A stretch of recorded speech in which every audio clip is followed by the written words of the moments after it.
Fight Time Network. Welcome back to Fight Time Network, y'all. We got UFC Fight Night, Usman versus Buckley up in Atlanta, Georgia this weekend. What's going on, Lee? What's happening, guys? We are but 1 day, 2 days removed from UFC 316, and what a wild event that was. We cashed in on some decisions, one more dominant than the other. Gustafsson got it done. Yeah, he Gosh, did. plus 160, pushing Chaos Williams up against the cage for the whole fight. And then we got Waldo Acosta, which some say controversial. I kind of beg to differ. He just does what he always does. It's not the first time he's won that way, but we cashed some plus money on him. It's a good weekend. You are not kidding. And O'Malley got embarrassed in round two, submitted by Marab. We moving on. UFC, like I said, is in Atlanta this Saturday.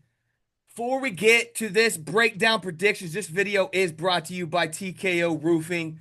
Cody Wilson, the owner of TKO Roofing, just defended his title this last Saturday at Cage Thunder 32 in Canton Civic Center. Don't let your roof be the underdog. Call the champ and get your roof fixed today.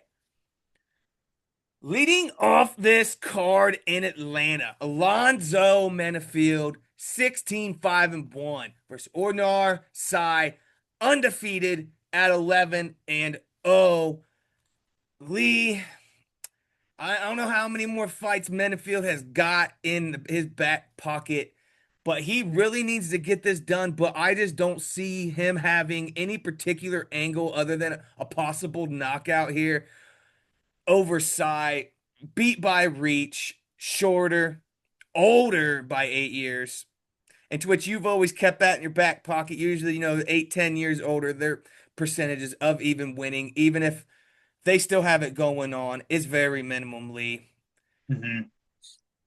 I'm gonna Yeah, take Sai here. What you got? I agree with you on Omar Sy. I mean, if Manafield does go for broke with that knockout, Sy's got the much slicker striking in this approach, man. The guy knows where to place his feet. His hands are crisp. He's got straight punches down the pipe for Manafield tries to take his head off.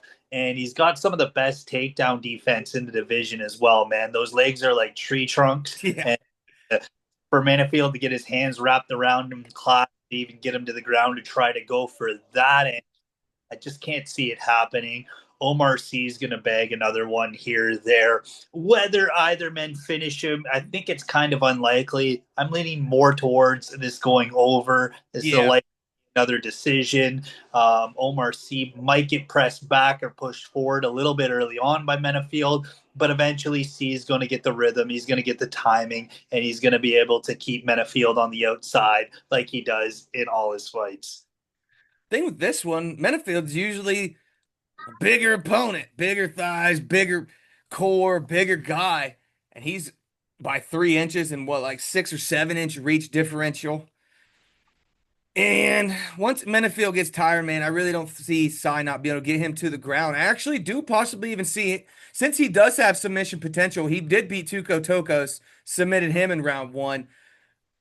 Any submission in round one, it really goes a long way. They're in full strength, full energy, full gas tank, and you're able to catch them and off a takedown and submit somebody. So I actually do see Sai possibly finishing even late two in three if Menafield doesn't knock him out in round one. And Twitch Sai could actually catch with it. We're light heavyweight, baby. These dudes are huge.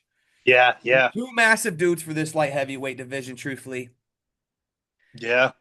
But we should really see a stand-up game, even though Sai can potentially throw in a takedown here and two. Because even in his last fight against Day One, he did get two against Tuco Tokos, 2 for 3 in takedowns. He got two in just the first round. So you know that's coming. In Menafield's main takedown defense, like I said, his size and things like that have been a potential to his takedown defense accuracy. And I just don't see him being able to do that against Sai in this fight. I'm taking Sai. Absolutely. Straight. It's the old tale of if it doesn't happen in the first round, it's not happening at all for Menafield. Pretty much. You are not lying. Moving on to Mansoor Abdulmalik, 8-0 versus Cody Brundage, 11-6. I feel like we're gonna see 9-0 out of Abdul. Oh man, but you never know with Cody Brundage. That boy just pulls one out of his left pocket every now and then. That boy. Oh, he just got done knocking out Julian Marquez. Lost to Bo Nickal, submitted. And that was like his first wrestler that he was going to fight in the UFC, to which he's already been washed up. We'll see how well he does if he gets another striker.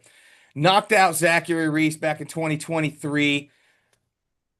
Won by disqualification that same year. And then this is the one I don't like, man. He lost a decision to Cedricus Dumas Yeah. back in 2023 also. I bet you he hates himself for that. He ended up getting a couple takedowns during that fight, but wasn't able to capitalize. And Cedricus Dumas somehow looked good for once, even though his last fight, you would never even put two and two together. What's your thoughts on this? I just don't see Brundage, unless he knocks him out before 1.5 rounds. I don't see Brundage winning this fight. Yeah. Well, I mean, I love a Cody Brundage fight because you're always knowing you're getting a firefight in the pocket, no matter who he's against. Yeah. Fortunately, with Brundage, his performances are particularly unreliable. You can't bank on them. He's always a risky bet. Last time Fight Time Network, we had him at that plus 110 against Julia Marquez. And there was a moment in that fight where we were all sweating it, where we thought it might go the other way. Marquez ultimately did catch him. Brundage did buckle a little bit. There was that little pause in between where the referee put the mouthpiece back in, and then Brundage just went to town and ended up knocking out Marquez. But I mean, it was a sweat against Marquez, who's been finished his last three fights in the UFC. Put him up against a guy like Malik that's knocking people into the shadow realm every time they put him in. He Yeah. won a contender series. He's 2-0 in the UFC. He KO'd Dustin Todorovic within a minute and a half. And ultimately, that 8-0 is going to 9-0. I think you know what, maybe Brundage does tough it out and we get a barn burner, but I think Brundage is going to play with fire like he always does. And who knows, puncher's chance, but it's likely more to go to Malik. What I really like from Malik is if you actually go back and look at his fight versus Nick Klein, it was a late round two knockout. But if you look, 9 takedowns attempted by Klein, 3 by Malik, was able to grapple deep going into late the second round and still get the knockout.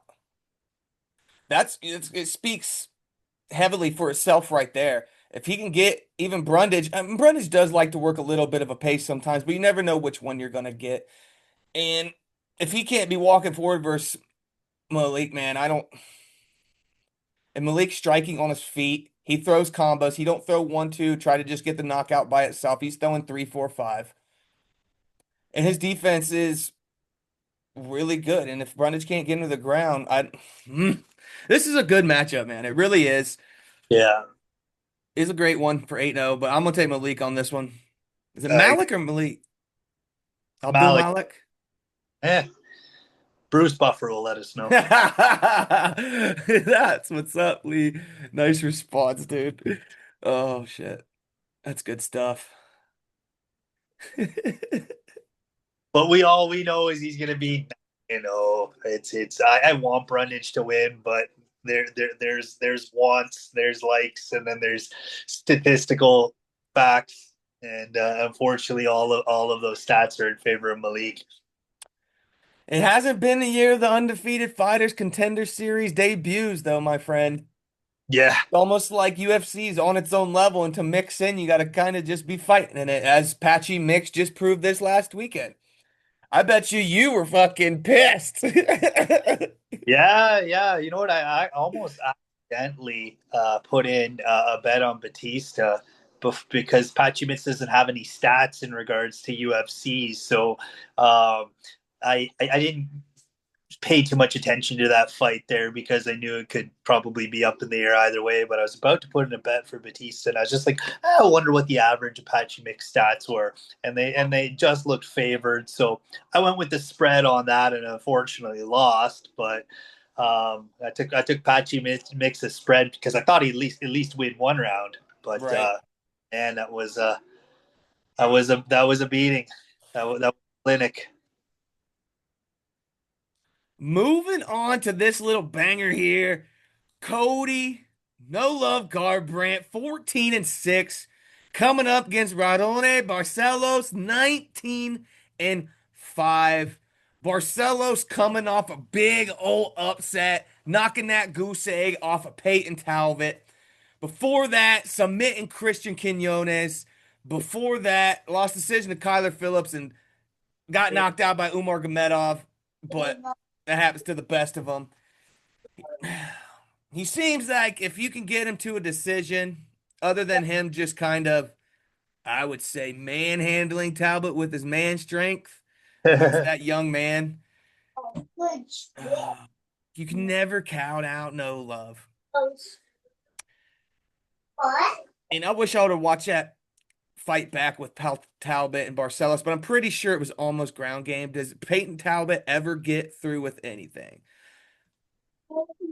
But can Cody Garbrandt really defend a takedown from Barcelos the whole fight? I mean, we just saw him get what laid on by Figgy not too long ago and submitted, right? Yeah, yeah, rear naked choke in the second round. And Cody Garbrandt looked gassed, really gassed in the second round. And I feel like Barcelos going to have that same type of game plan. There's no reason to have to stand with Cody Garbrandt if you do not need to. So I'm sure Garbrandt is going to have a very heavy wrestling camp. But I do. Barcelos is 38, dude, but he's like Jose Aldo 38. And he's really good at wrestling, which is Yeah. the total opposite. I'm probably going to take Barcelos on this, but I'm only going to speak out with a corn piece and a cob. Matters how many liquid drinks I might have before that fight. Might take Mark Garbrandt knockout. Yeah. What you thinking on this one, though, Lee? Yeah, I mean, it would be great for, all of us that were watching that Dominic Cruz fight. Like, what has it got to be? Almost 10 years ago Eight, now, 10 years ago, easy. 2016, to see vintage Cody Garbrandt. But I mean, Barcelos is coming in with all of the confidence in the world after taking out the poster child of the next gen, Peyton Yeah. Talbot. And with his knowledge of the ability that he could do that with such a powerful striker that was Peyton Talbot, um, he probably shouldn't have an issue doing that with Cody Garbrandt. I mean, you look at Garbrandt in the past 3 to 4 years, he really hasn't done that bad either. Knocked out Brian Kelleher, beat a decision over Trevin Jones, which that's not really much of a feat. Lost to Figgy. I mean, you look back, it really ain't been that bad. His worst loss was almost Pedro Munoz back in 2019, right after his Dillashaw runs. Mm-hmm. So it's like one of those, man. It's like you've always said, it's really hard to get back on track after what trilogy. Yeah, Or and TJ Dillashaw versus Cody Garbrandt is one of the freaking top trilogies nemesis of all time, truthfully. yeah. Top three, hands down. You're never gonna beat McGregor, Khabib, but But not only that, the mileage too. I mean, yes, Barcelos is 38. Yes, Barcelos has what 10 odd more fights than Cody Garbrandt, but Garbrandt was fighting the who's who right out of the gate. yeah. Dominic Dillashaw twice. He's been thrown in with some dogs, and those knockouts from Dillashaw, the fight with Cruz, those definitely take some time off. Even though he's only 32 years old, the miles have been put a lot faster and a lot harder than the competition that Barcelos has ultimately faced. And Cody Garbrandt has showed some struggles with wrestling before, despite being one of the alpha male guys. I mean, a lot of the alpha male guys seem to they have the reputation for wrestling, but when it comes to the performance, it seems to be the other way on that. So I'm favoring Barcelos in this. I think with the confidence that he's got of defeating an undefeated fighter, he's gonna get Garbrandt to the ground, and hopefully Garbrandt has an answer, but it's unlikely. Man, he's been in the UFC since 2015, dude. That boy was only 22 years old. Yeah, 23. Beating Dominic Cruz in a fashion like that's crazy, dude. How many 23-year-olds got that skill now? That's insane, man. It really is. He was a damn prodigy. Oh, it was such a good run. I'm so happy I got to live through that one. Yeah, he was born in 1991. He's about to be 34. So I guess he was 23. Nuts, man. Oh, I wish we get Prime Garbrandt back. Barcelos be in trouble, buddy. Somehow Garbrandt shows up and somehow gets that mentality back. Like that, yeah, boy. Barcelos get smoked. Yeah. And you never know with Garbrandt. That's why I wouldn't. I'm probably gonna stay away from this one. Could be the But dog. what is Barcelos got rank or is the odds on this Garbrandt like a plus 180, plus 150 or something like that? I believe. I definitely the underdog, and it on paper and everything that's happened over the last few years in Barcelos' last performance, it definitely adds up.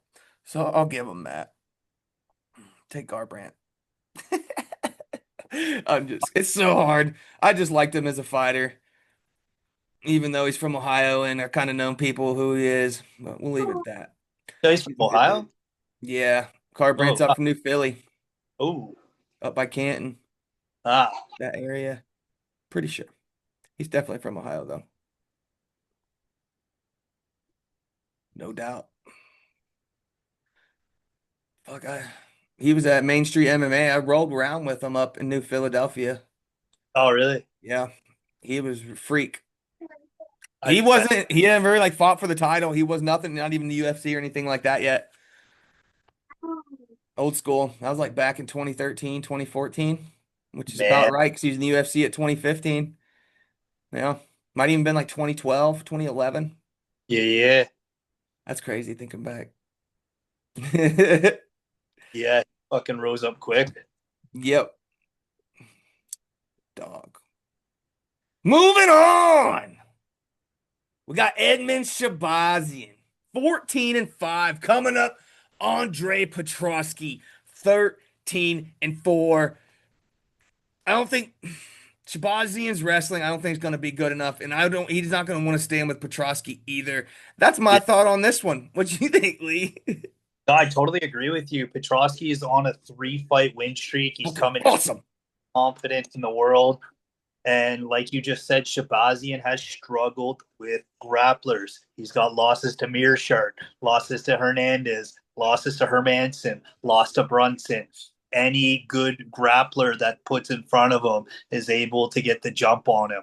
Yes, he's coming over a highlight reel knockout over Dylan Budka, but anybody that has a great grappling pedigree is able to find the blueprint to beat him. And Andre Petrosky has a great grappling pedigree. And he's just a pit bull, man. He really is. He really impressed me against Rodolfo Vieira. That was a hell of a fight. Defended 11 takedowns. Shabazian's not going to be getting him to the ground, my friend. Yeah. And the knockout power from Petrosky is definitely a problem too. I really liked it that when he stood up against Vieira in his last fight, man, he looked ready. It was a war. And he really impressed me with the way he stood up and accepted that with him instead of trying. He was defending 11 takedowns, but he really stood on his feet and only shot 2 takedowns himself, which is, he's pretty much going to be able to dictate the fight. There can only be one leader in a fight, rightly. Only Yeah. one person can lead, and I feel like Petrosky is going to be the one to lead. And Shabazian is not really the type that's going to be walking forward against this big boy. Yeah, absolutely. He's going to be initiating all the grappling sequences. Petrosky ain't afraid to throw too, because all those looping shots that Petrosky can throw could ultimately lead into a clinch and could lead him to getting a hold of Shabazian. He's not going to play a kickboxing match with Shabazian by any means. He's going to get on the inside. He's going to throw wild hooks. It doesn't matter because if one of those hooks misses, he's going to get a hold of a Shabazian. And, Shabazian gets dumped and Petrosky dumps people. Yeah, that's what I'm going to have to go with too. Moving on to your co-main event, UFC Fight Night. in Atlanta, Rose Thug Namajunas, 14-7, coming up against the Miranda Maverick, 27 years old, 17-5.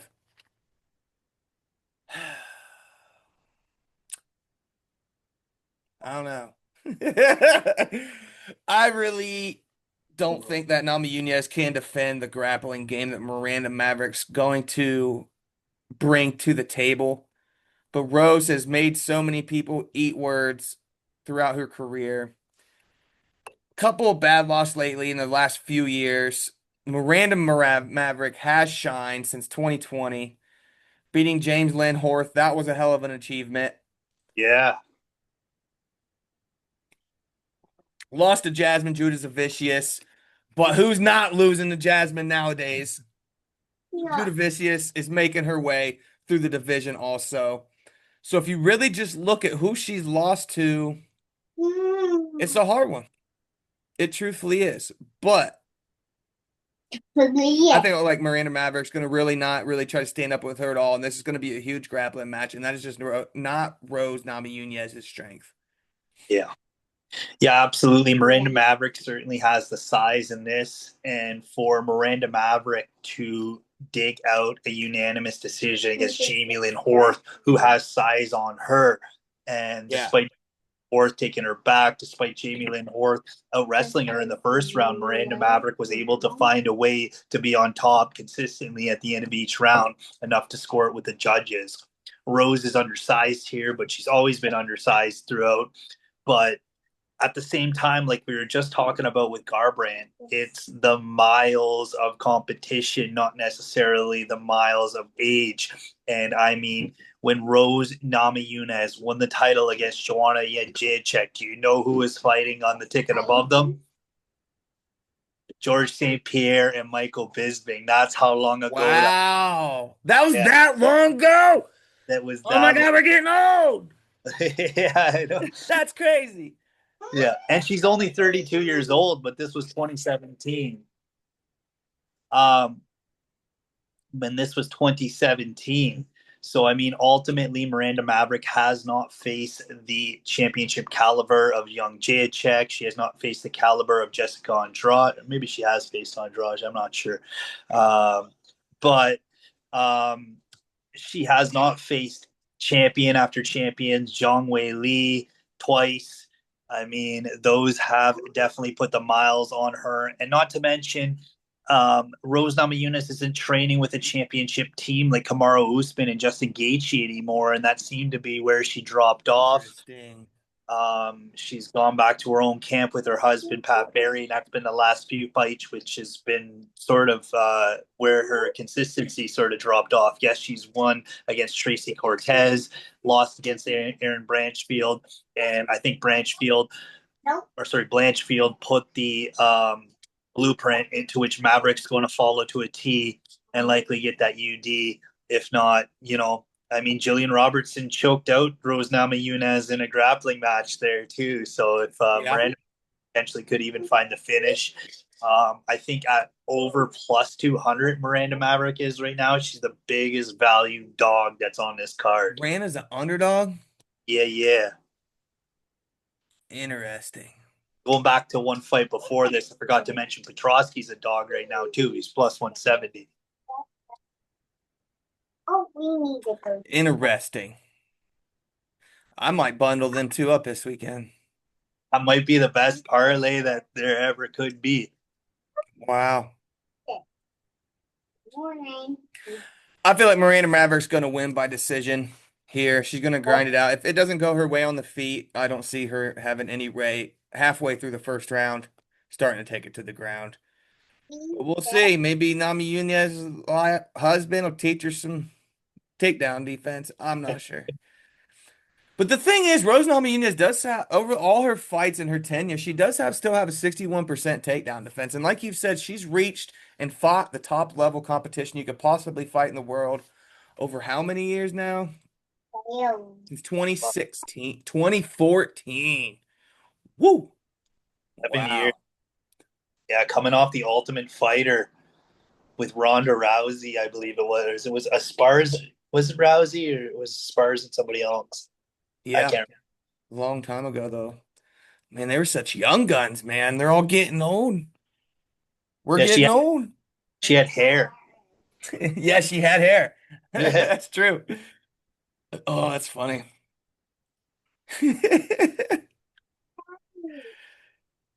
All righty then.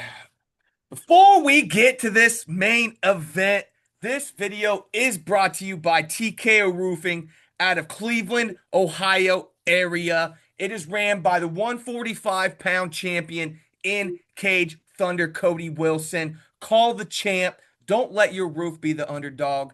Get it fixed today. They also do siding and gutters, I believe. So anything on the outside of your house, hit them up, get a quote. On to the main event. UFC Fight Night, Atlanta, Georgia. Kamaru Usman back in the building, y'all. 20-4 against Joaquin Buckley, 21-6.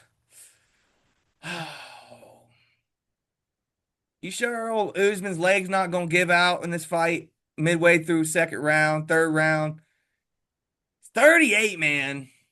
It is not favorable, but we're gonna find the question to see whether or not Usman has it. But man, walking Buckley has been on an absolute tear as Yeah, of dude. like this guy is locked in. He's one fight away from a title shot, literally. Like him and JDM would be so wild. The Wild. knows it, and if he can get through Usman and prove that, and I mean, I think he's had a harder time with guys that have faced less injuries. Like I mean, Colby Covington, um, who was his last time out, but ultimately he's on a 5 fight tear, and I mean, he's got all the wind in his sails, to put a stamp on a fantastic win against Kamaru Usman. I'd like to see the resurgent of Usman, but statistically, it This just ain't the fight for it, dude. yeah, Oh, he should have passed this one up, in my perspective. I mean, Joaquin Buckley's last loss is to a decision to Nassour Dane Imavov back in 2022, and it was a really close fight. 46 or 55 to 68 total strikes. He defended 5 out of 7 takedowns. I see Joaquin Buckley, like you said, getting a dub here. Maybe moving on to a title fight after that if the right fights go their way. Nothing crazy pipes off. Didn't he move up weight classes? Kamaru Usman. Joaquin Buckley, I think he moved down at one point. I think he was doing that middleweight he's down at welterweight. Yep. because Impa Kasanje, maybe I think he did that in the Contender Series against on middleweight. You're right. I remember that like it was yesterday, but apparently it was like freaking 3 years ago. God bless, man. Yeah. You think Buckley's he could finish him, man. I mean, he's 38. He's been away for a while, coming off 3 straight losses. Like, how much is he just fighting to finish his contract and then be done? I mean, if he gets smoked here, I don't see him staying around. It would be worth it after that by any means. No, not after the fall he had, man. Losing to Edwards by that crazy knockout, losing to Edwards again, lost to Shemaev. I mean, if Joaquin Buckley rides through him, this weight class is running past Usman. He's been left behind, my friend. Yeah. Because Well, I there's mean, even a couple other people in the weight class that you don't even want to be fighting right now either. the only path to victory that I could ultimately see would be, Buckley gasses. Buckley gets overconfident, and Kamaru Usman lays it back on him like he did to Chimaev in the final 2 rounds of their fight. He came pretty close. I think he even got the last round against Chimaev, and that was at 85. So, I mean, the You're possibility wrong. for Usman to get under your hips and get you down to the ground and chew up the clock is still very well there. but the possibility for Usman to end your, or sorry, for Buckley to end your night early is a possibility as well. It's also 2 years ago. Yeah, It's a long time, man. He's been out of the cage over just under 2 years, and coming back and have to fight Buckley. Because pretty much he came back and fought Chimaev and went through that decision April, May, June, July, August. 6 months after his loss to Edwards. So he kept it rolling. Now it's 2 years off. I just don't see him to be bounced back like that, especially after a 2 year layoff. But it does happen, but very, very rarely. You know the fight game, Lee. When you take three straight bad losses, and usually when people go on a little losing streak, take time off, and then come back, they lost some of that dog. They lost some of that drive, I feel like. If he really wanted to prove himself, he would have fought last year. It wasn't that he was really waiting on a fight either. yeah. Oh, it's not even that. It's just timing goes, awareness goes, being able to take shots like you used to is not there. Everything, Hmm. be able to rely on your body just starts to be a little less and a little less. And against a guy like Buckley that's fully locked in, able to rely on every part of his training, every part of his mind, and the guy looks like a freaking tank. Uh, it's not looking like a good one for Usman. But if Usman can do what Usman's always done, I mean, there is a slight path to victory, but we're likely going to see him get chewed up, get leg kicked, get hit hard.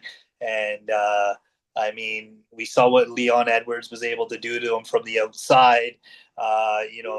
Buckley's going to come forward, and I mean, it'll be up to Usman to whether that strength and whether that timing in his wrestling still has the ability to get him down, because Buckley's going to hit you hard, man.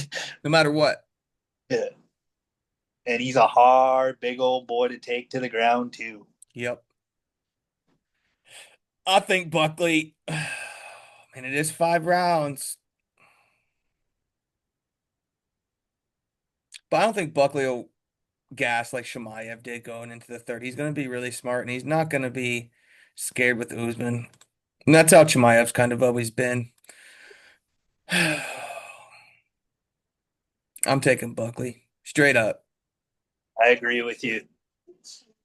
Everything is in his favor. The wind is at his back. He's in the prime of his career.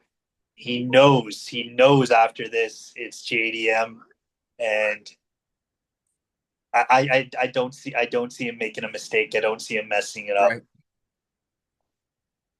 Hell yeah.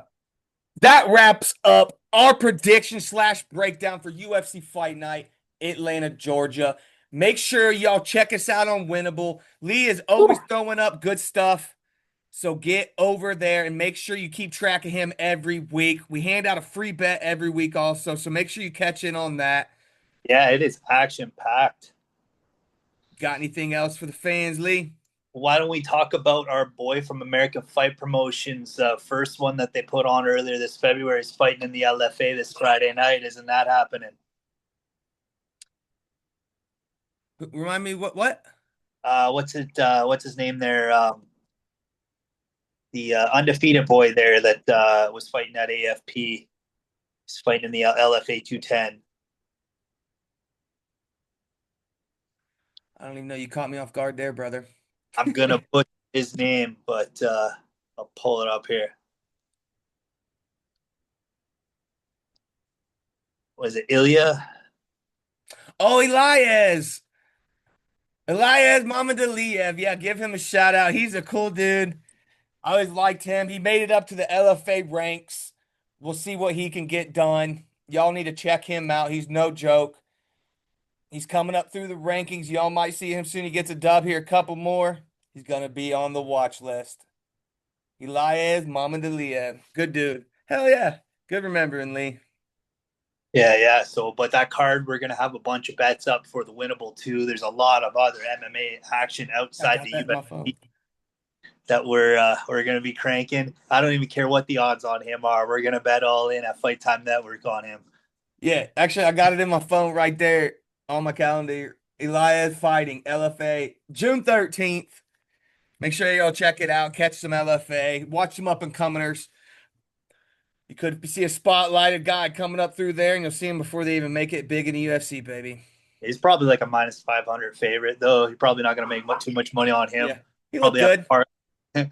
we'll have to parlay with him with somebody, but no, we'll have a lot of other good plus money bets up in there beyond the UFC all weekend long. See y'all next time. Boom. Fight Time Network.